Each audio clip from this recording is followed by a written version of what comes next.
Hi everyone. So previous class we learnt about the classification of resources, especially the resources are classified into three, such as natural resources, human resources, and human made resources. And also we learnt the types of resources. So now in this class, we are going to learn more about types of resources. The resources are classified into different ways. So now let us discuss about some of the following ways. The first thing that on the basis of origin, on the basis of origin. And the second thing that the on the basis of exhaustibility.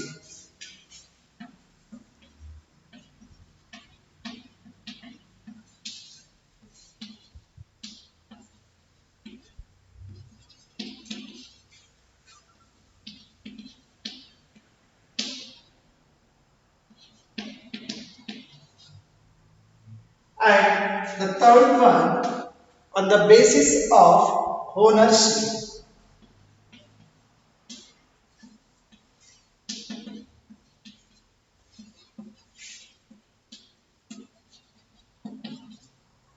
And the last one and the last one on the basis of status of development.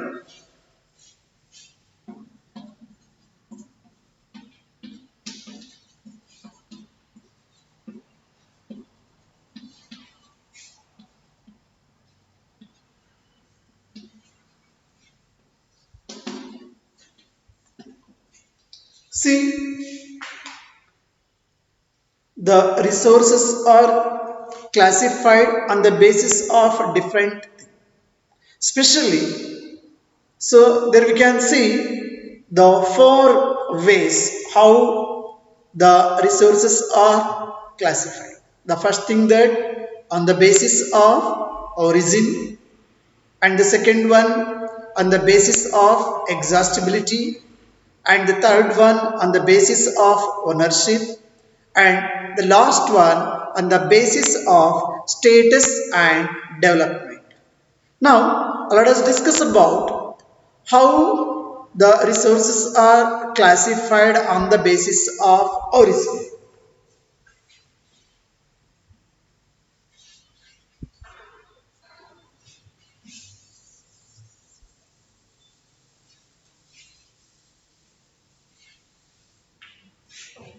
See, basically, on the basis of origin, there we can see the two types of resources. One is to called as a biotic resources, and another one that is abiotic resources. Biotic and abiotic. See, these are the different types which are classified on the basis of origin, biotic and abiotic. What is meant by biotic? See, which are the resources are, so where we can see, especially in the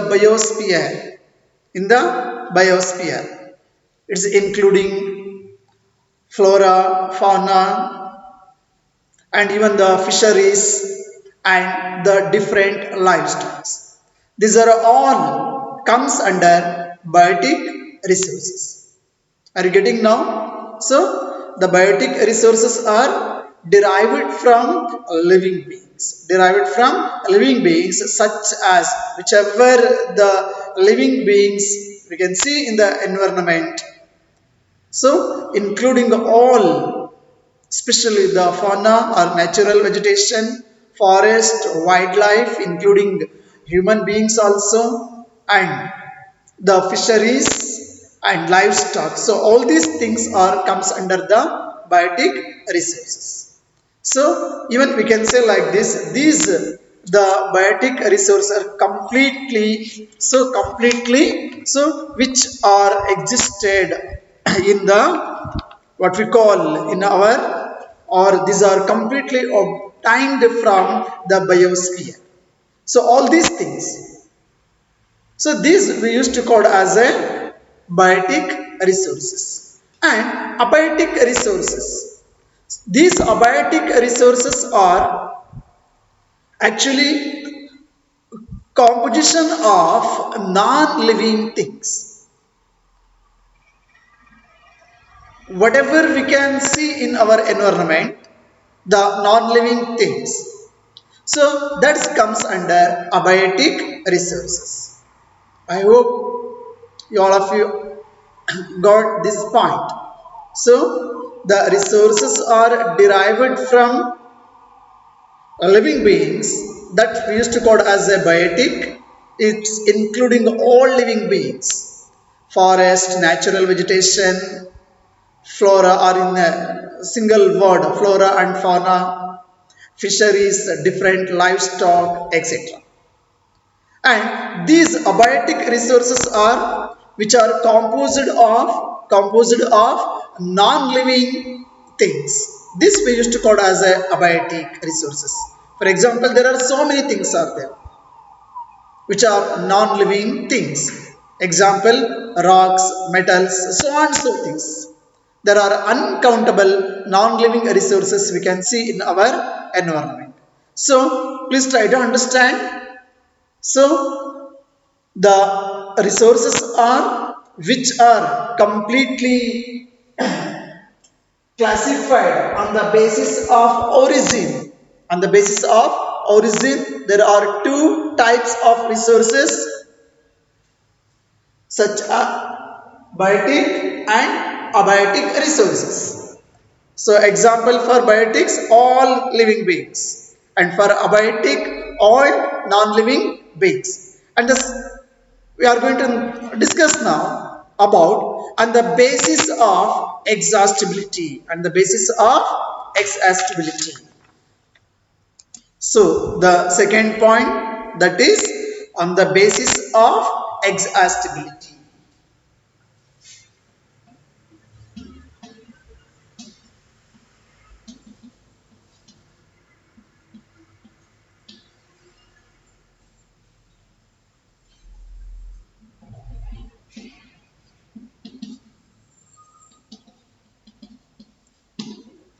See, on the basis of exhaustibility, again we are going to classify in two ways.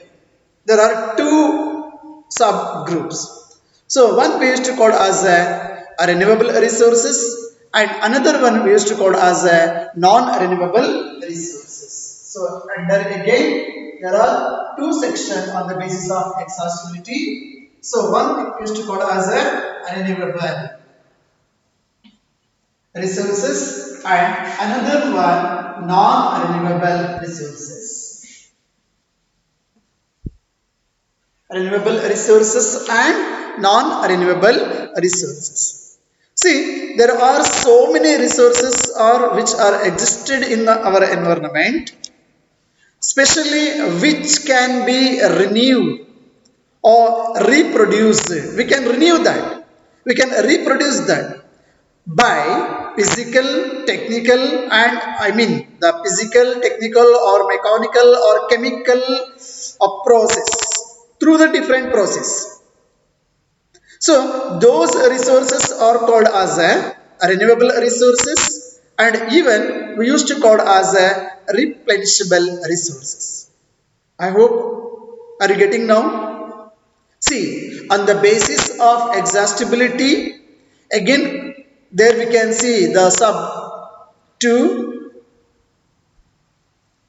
renewable resources and non-renewable resources. See here, in this renewable resources are which can be renewed. We can renew and even we can reproduce by different process. For example, by physical, by chemical, by mechanical process, we can reproduce also and even we can renew also, and these resources are used to code as a renewable resources. For example, solar and wind energy, solar and wind energy, and also water, forest and wild. So one thing here again under this we can try to understand that the renewable resources again further divided into two. One it's called what we called already we studied in the previous session. So continuous or flow, continuous or flow. So these continuous or flow. For example, water, forest. So these and sorry not forest only the water and wind. So these are actually continuous of flow. And the second thing that biological resources. So again in this biological there are two subgroup, natural vegetation and wildlife. So the renewable resources again we can divide into two subgroups that are continuous of flow. For example, water and window, water and wind, and the next one that is about the biological, it's including natural vegetation and wildlife. So is it very clear that whichever resources existed in the environment, so different process different process, for example by physical, by technical or by mechanical or by chemical, if we are or we can be renewed or reproduce, that we used to call as a renewable resources. Now we will come to non-renewable resources. So here just you can see that renewable, the name itself renewable, but here non-renewable. So which are the resources we cannot renewable or we cannot reproduce, and even sometimes these resources occur over a very long geological time, occur a very long geological time, maybe millions of millions years. So these kind of resources we used to call as a non-renewable resources. Once we are used those resources, again we cannot get immediately those resources, and even to get those resources we needs to be waited millions years. For example, minerals and fossil fuels, minerals and fossil fuels. Fossil fuels, example, diesel, petrol, etc. See, if it is going to be emptied, so we cannot get immediately those resources. It will take a long time. So that's what we used to say. This occurs over a very long geological time, a very long geological time, and these resources take millions of years in their formation. So within a short time we cannot expect or we cannot guess the formation of these resources. And some of the resources like metals are recyclable. So again there are the two types of non-renewable resources. So recyclable and the another one. So again there are under the non-renewable resource there are two types, recyclable and non-recyclable resources. So some resources we can recycle and we can reuse, and some of the resources are we cannot recycle and we cannot reuse also. For example, So best example for this non recyclable resources, fossil fuels. So once if you are using means we cannot be recycled these resources. Are you getting now? So on the basis of exhaustibility, the resources are classified into two: renewable resources and non-renewable resources. So again, under the renewable resources, there are two subgroups: flow and continuous. For example, the wind, and biological resources including natural vegetation and forest, and which are the resources which we can be renewed or reproduced by different processes, that we used to call as a renewable resources. For example, solar and wind energy, and even it's including water and then forest wildlife also, and some of the resources which we cannot renewal, which we cannot reproduce, so those resources we used to call as a non renewable resources. So these the non renewable resources are take millions of years in their formation. So the best example for this, some of the metals and even the fossil fuels also. And again, so the non renewable resources classified into two, such as recyclable and non recyclable. So for recyclable example metals, and non recyclable best example, that is the fossil fuels. So these are the things. Now let us discuss about on the basis of ownership. On the basis of ownership, see, on the basis of ownership, again there we can see the different subgroups such as individual resources,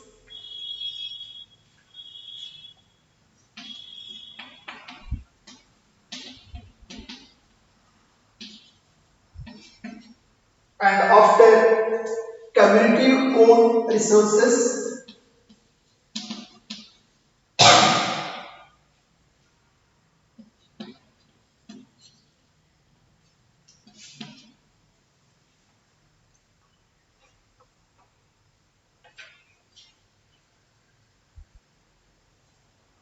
so the first thing that individual resources and community owned resources, and so again, so there is the another one that is about national resources.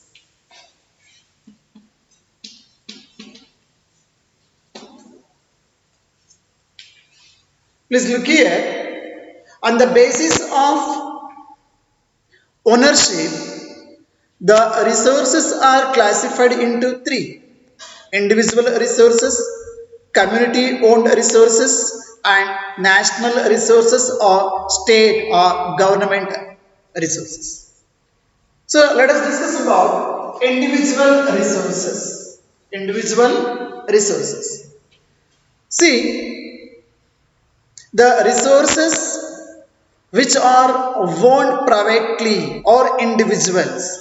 So those resources we used to call as a individual resources. It is actually on the basis of ownership. So make it clear, on the basis of ownership or the owner of that respective resources. So there the three categories: individual, community, and national. So individual resources means, so which are the resources owned privately or by individuals.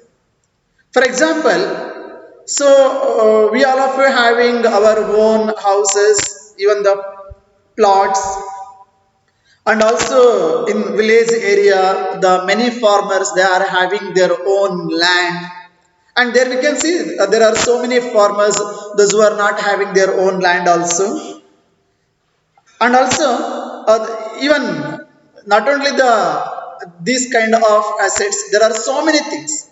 See, which are the assets, properties, it's including plots, even the houses, other properties, even the plantations, pasture land, ponds, water in wells, etc. See, in whether in urban area or a rural area, if the resources are belongs to the private person or individual, so those resources we used to call as a individual resources because these resources are completely belongs to the private persons and individual.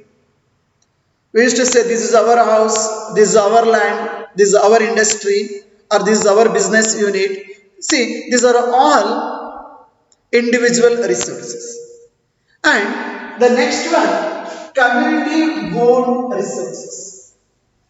So in a society, there are resources which are accessible to all the society or the community members or those who are living in that respective society. So usually those resources not belongs to a privately individual. This may belongs to the group of the person or the resources are owned by community or the society, and these resources used to called as a community owned resources. For example, in a village there are common grazing lands we can see, and even the burial grounds also, and ponds, public parks, picnic spot, playgrounds. Even in urban areas, so there are so many. So which are the areas accessible to the entire community or the whole society? So those actually belongs to the completely the for the society. It's all belongs to the society or community. This is not actually any individual person. These resources are not owned by any individual persons, and these resources we used to call as a community owned resources. I hope you all of you understood about this concept. The resources which are accessible to all the members of the community, which are accessible to all the members of the community, especially in village. For example, grazing grounds, and even the burial grounds also, and even the village ponds also. These are all community owned resources. And in urban area there are so many the public parks and even the picnic spot or playground. So this is all accessible to all the people so living in that respective area. So these kind of resources, so we used to call as a community owned resources. And the next one, national resources. National resources. So here technically all the resources belongs to the nation or the government.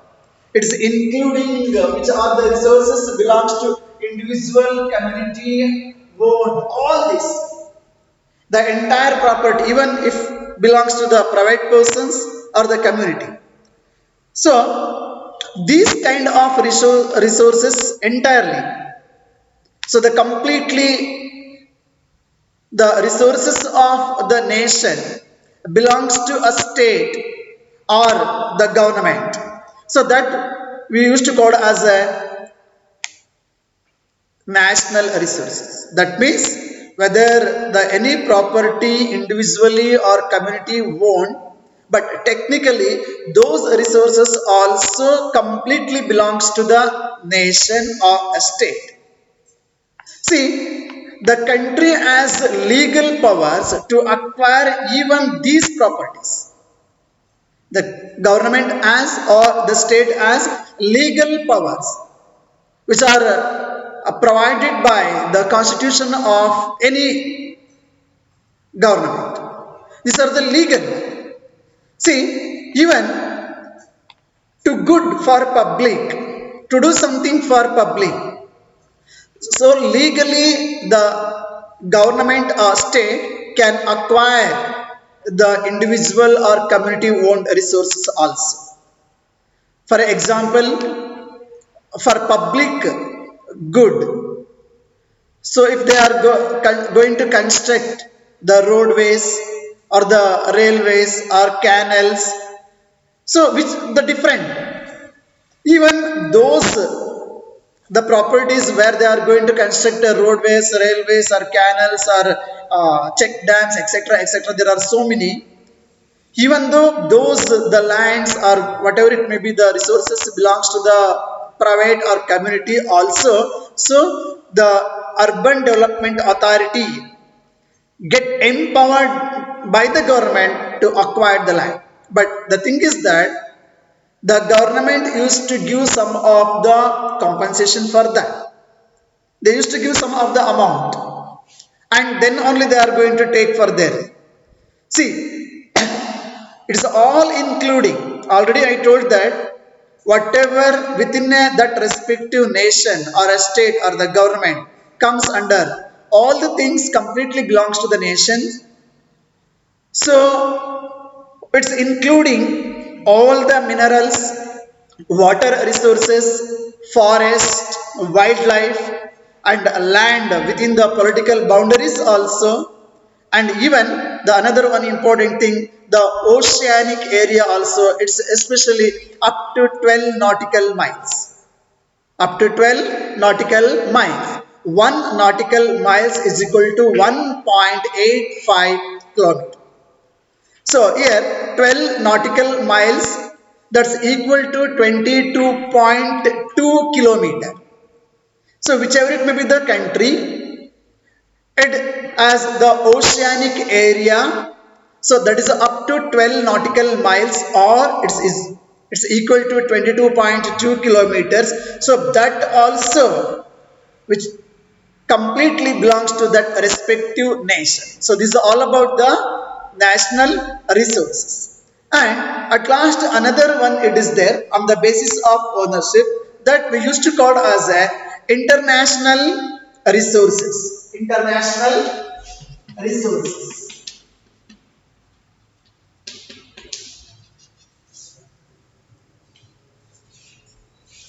See, there are different international institutions which regulate some resources. For example, the oceanic resources behind 200 nautical miles of the exclusive economic zone, which we are calling as a economic zone that belongs to open ocean, and no individual country can utilize this without the concurrence of international institutions. That means, so without the international institutions permission, so no country or a single country, so they are not allowed to utilize those the resources, especially the exclusive economic zones, which we used to call as the especially the oceanic resources. This is up to two, especially behind the 200 nautical miles. 200 nautical miles, if this including or its exclusive economic zone, which belongs to the open ocean, and no individual country can utilize these without the concurrence or without consultation of the respective international institutions. So dear students, on the basis of ex-